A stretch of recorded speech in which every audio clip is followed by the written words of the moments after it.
Welcome to the Playground Sessions YouTube channel. I'm David Sides, and today I'm going to be teaching you how to play the intro to my arrangement of When the Party's Over by Billie Eilish. Let's check it out.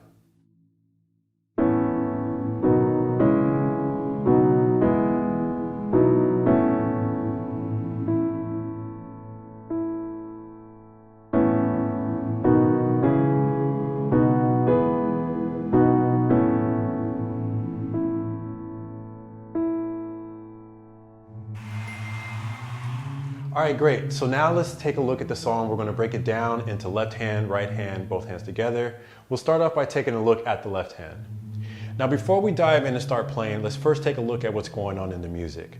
Taking a look at the key signature, we see that we have 4 sharps. Now here that tells us that this song is actually played in C sharp minor. We have C sharp, we have D, we have E, F sharp, G sharp, A, B, and then C sharp. Now moving along, we take a look at the time signature, we see that we have a 3/4. Now basically what that tells us is that this song is going to be played in 3, so we're going to count 1, 2, 3, 1, 2, 3. But you'll notice as you play this that as we're playing in 3, the rhythms are really going to emphasize the 1 and the 3. So it's going to be like 1, 2, 3, 1, 2, 3, 1, 2, 3, 1, 2, 3. So taking a look at the hand position, the left hand is actually going to be in what we'll call an A major position. So the left pinky or the 5 is going to be on this A, just below middle C here. We have our ring finger here on B, our middle finger here on C sharp, our index finger here on D sharp, and our thumb is going to play this E. So here we have our 5, our 4, our 3, our 2, and our 1. Now the great thing here about the left hand throughout the entire song, to be honest, is that the left hand plays basically one pattern throughout. Now in the beginning of the song, we're going to beef it up a little bit by adding more voices to it. But first, let me show you what that pattern is. So we're going to start here on this A, walks up, jumps up to E, and that's it. It literally repeats that over and over again. But for the purpose of this introduction of the song, we're actually going to beef that up just a little bit. So you notice that I played with one note at a time. But here in the beginning, we're actually going to add an extra note to the first 3 notes there. So rather than just playing this A with our 5, we're going to add this E with our 1. So we're going to start here. And then as we move along, rather than just playing this B with our ring finger, we're going to also add this D sharp with our index finger. And then moving along, we have this C sharp with our middle, but we're going to add this E with our thumb. And then we move down to this B, and then we move down to this A. So now let's go ahead and let's put this all together. I'll play it for you at a slow tempo. Notice that on the first 3 notes, instead of playing just the A, the B, and the C sharp, I'm going to add the E on top, the D sharp, and the E again. All right, let's do this. Set, go. Now I'm going to the individual notes. Good. Now again, the left hand repeats this for one more phrase. Let's try it again. Good.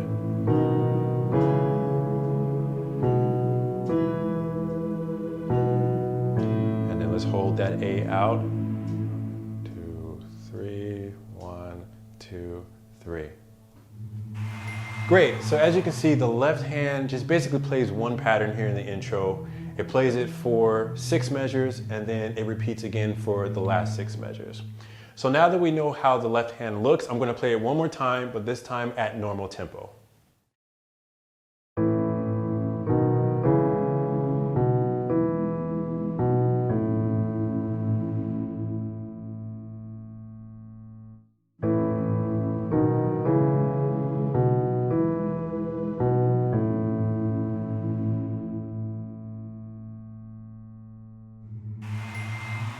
Great. Great, so now that we know what the left hand plays in the introduction, let's move along to the right hand.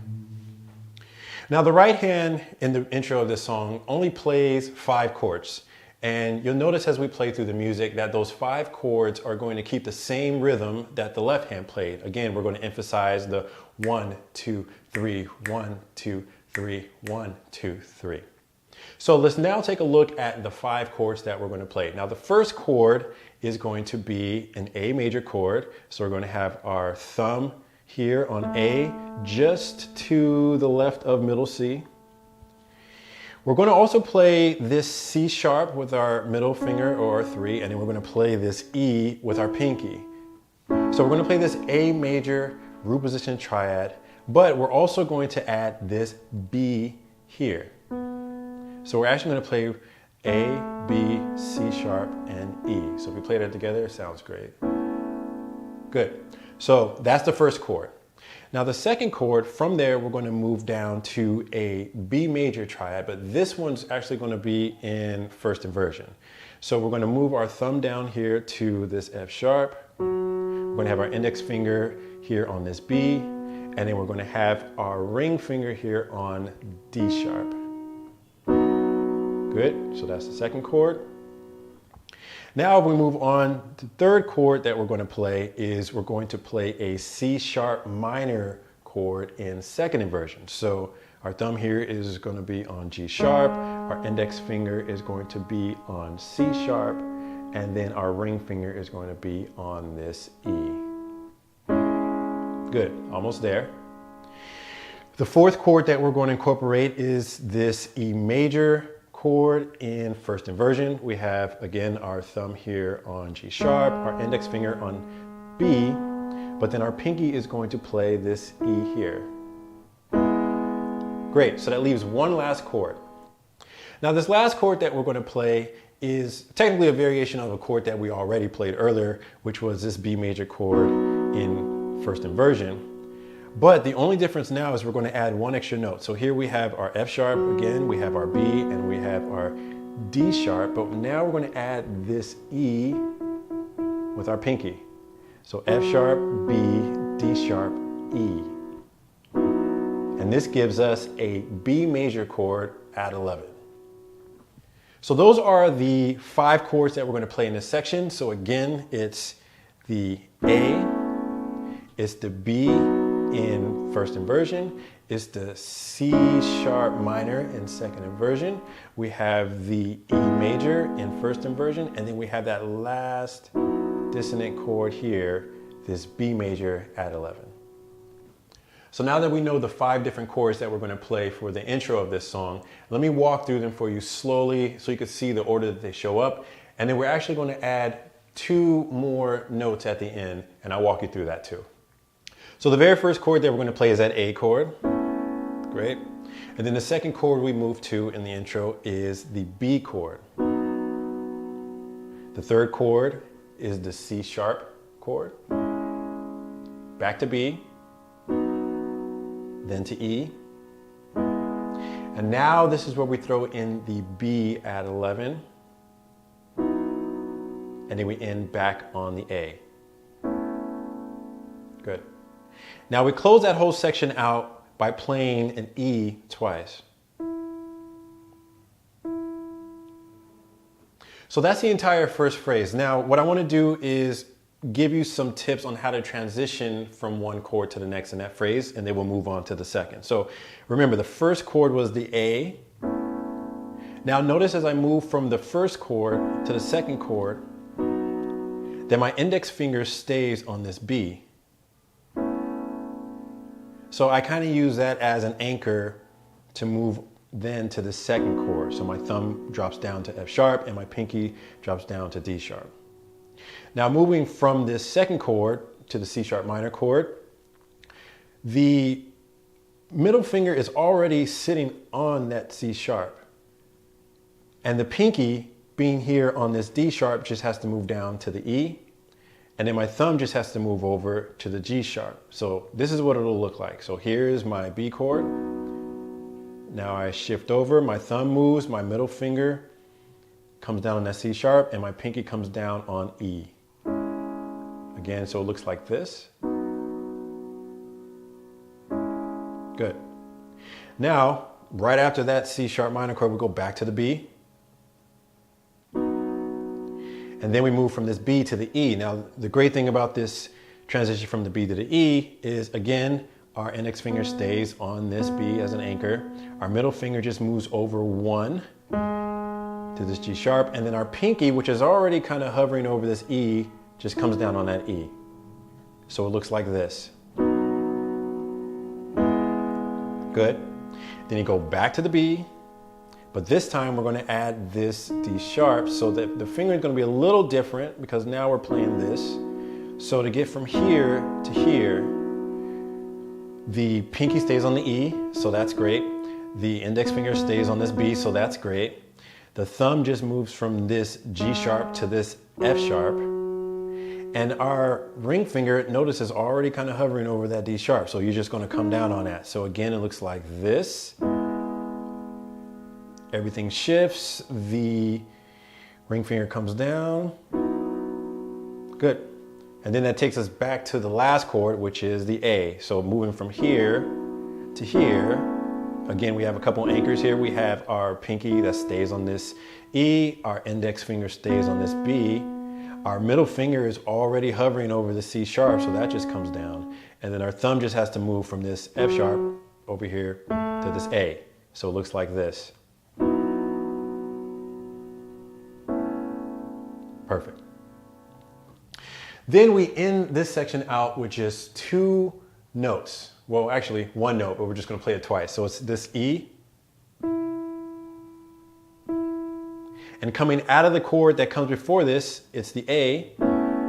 So we literally just take these three fingers off and we're already set for this E.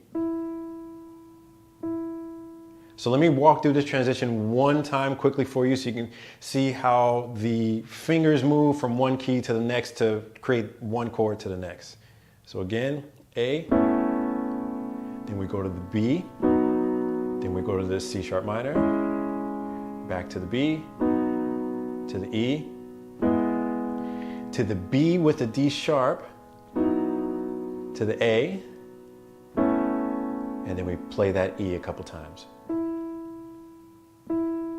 Perfect. Great, so now that we know the first phrase of the right-hand portion of this song, let's take a look at the second phrase. So here at the second phrase, we actually start on this A again, but now we're going to introduce the same chords, but they're just going to be played a little differently. So remember in the first phrase, we dropped down from this A to this B in second inversion, but this time we're going to jump from this A up to B in root position. So the B is going to be played with the thumb or the 1. We have our index finger or 2 on this D sharp, and then our ring finger or 4 is going to play this F sharp. And then similar to the last phrase, we then go to the C sharp minor, but this time, again, it's going to be in root position. So our thumb on C sharp, our index finger on E, and our ring finger here on this G sharp. Now, here's where it gets a little interesting because we drop back down to the B major, but earlier we played it with a 1, 2, 4, but coming from this C sharp minor, we're actually going to play it with 1, 2, 3. So it looks like this. Now the reason for that is going to make sense when I show you the next chord, which is the E, because now we have to play the E here, but we're going to add this B here. So you play it like this. Now notice, coming from the chord before it, it's much easier to transition this way if we play this with a 2 and a 3 than if we played it with a 2 and a 4. It's a lot more movement, okay? So then after this E, we drop back down to the B, and then we drop down and finish this just as we did in the first phrase with the A. And then we wrap it up with the E's. Great, so now that you know the order of the chords that were used in the second phrase, I'm going to play this for you one time, but I'm going to play it at a slow tempo so you can see how it all kind of comes together. This is going to be the first phrase and the second phrase together.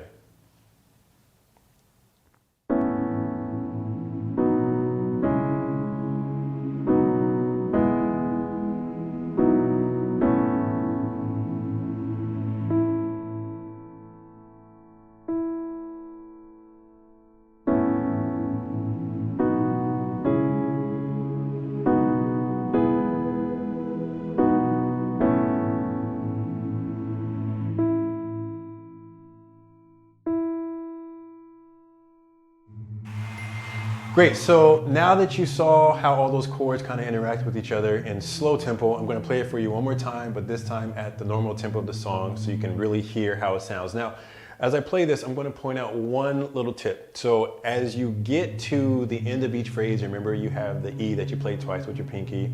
I would highly recommend that if you're using a keyboard or using something that has a sustain pedal, to keep that last harmony sustained through the E that you play, because it's going to add a nice little touch to it. And when you play the E, play it softly. Don't kind of pound down on it. Just play it softly so that it adds a nice little harmony to the chord that was played before. All right, so let me go ahead. I'm going to demonstrate that, but I'm going to play it all at normal tempo.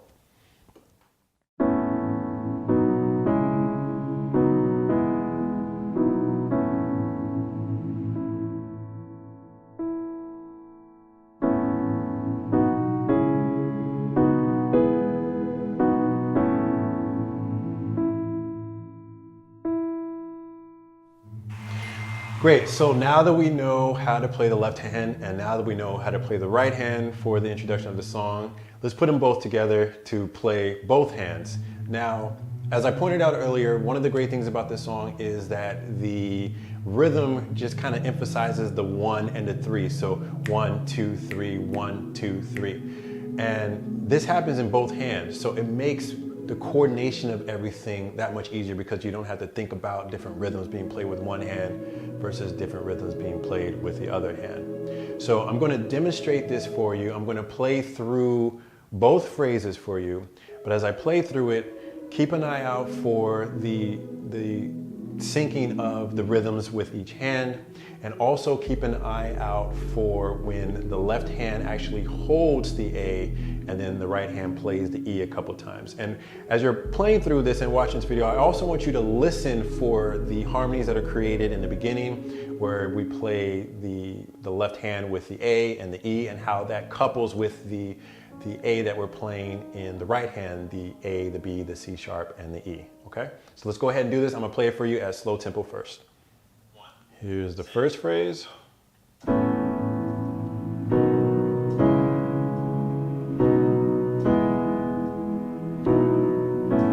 hand holds, the right hand plays the E. Good. Now let's move on to the next phrase.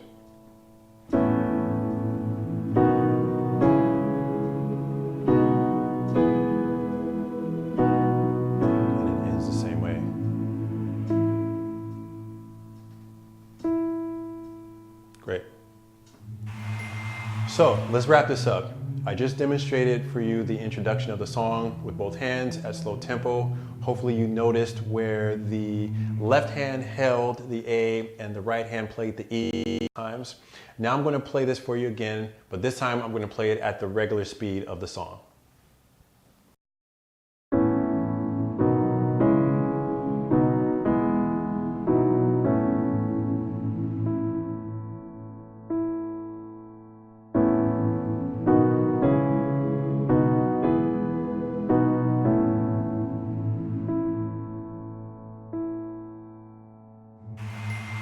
And that's it. That is how to play the introduction to my arrangement of When the Party's Over by Billie Eilish. I hope that you enjoyed learning how to play it today.